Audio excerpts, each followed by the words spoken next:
ফিরে এলাম একটা নতুন রেসিপি নিয়ে। চলুন তাহলে রেসিপিটা আজকে আমরা সজনের আটার সবজি বানাতে চলেছি।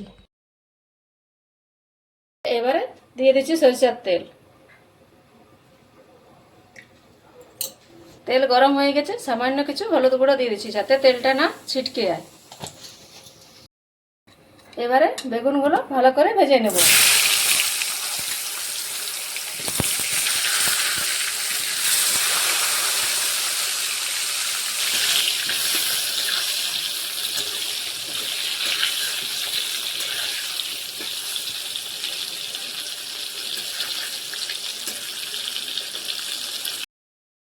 ভাজা হয়ে গেছে, এবারে বেগুনগুলো তুলে দিচ্ছি।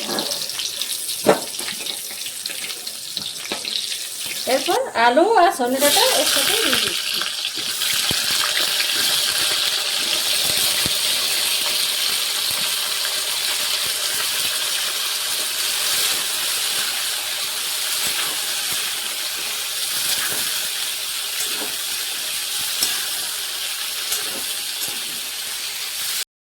ভাজা হয়ে গেছে, এবারে তুলে দিচ্ছি।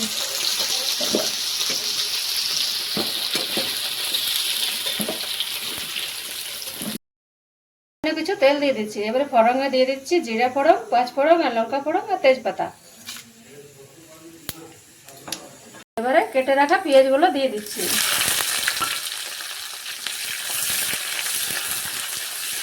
ভালো করে ভেজে নেব। পেঁয়াজগুলো লাল লাল হওয়া পর্যন্ত ভেজে নেব। তারপরে কিছু বেটে রাখা মশলা এর সাথে দিয়ে দেব। পেঁয়াজগুলো লাল লাল করে ভাজা হয়ে গেছে, এবারে দিয়ে দিচ্ছি ধনে গুঁড়া।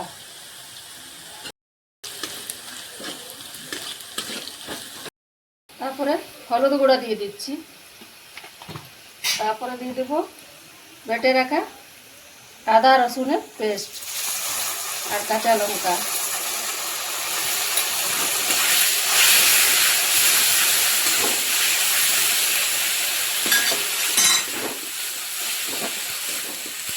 মশলার মধ্যে কিছুটা আবার জল দিয়ে দিলাম যাতে না মশলাটা লেগে যায় কড়ার মধ্যে।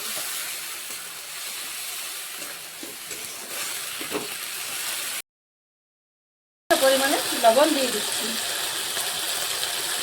এবারে কেটে রাখা টমেটোগুলো দিয়ে দিচ্ছি।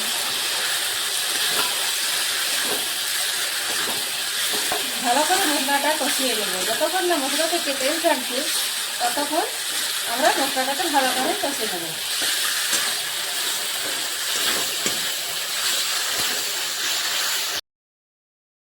আমাদের তেল ছেড়ে গেছে, এবারে ভেজে রাখা সবজিগুলো দিয়ে দেবো।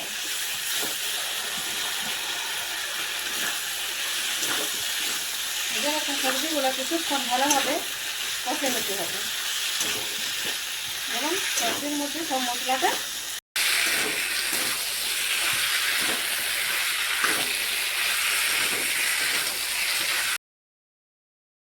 ভালোভাবে আমাদের কষানো হয়ে গেছে। এবারে জল দিয়ে আমরা ঝোল করে নেব।